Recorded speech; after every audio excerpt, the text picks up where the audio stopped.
I don't look at it so much as the tightening of this sector. I think it's more providing regulations that really are around, anti-monopoly, antitrust, cybersecurity, regulations that came in that really are going to set up this sector for long-term stronger growth.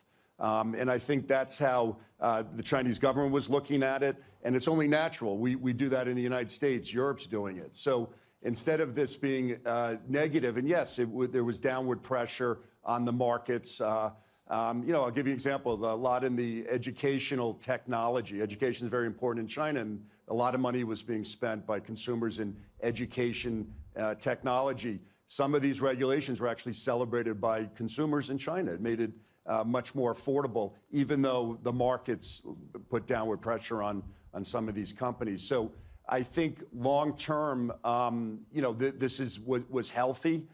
It has created an interesting entry point. We talked about it before, where these valuations have come way down. But we also see the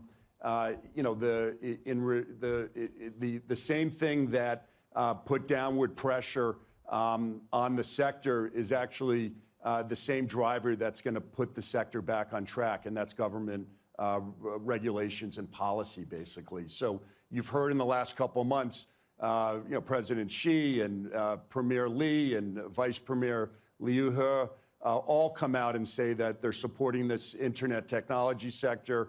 There'll be stimulus. And so I think the regulations were meant to be healthy long term.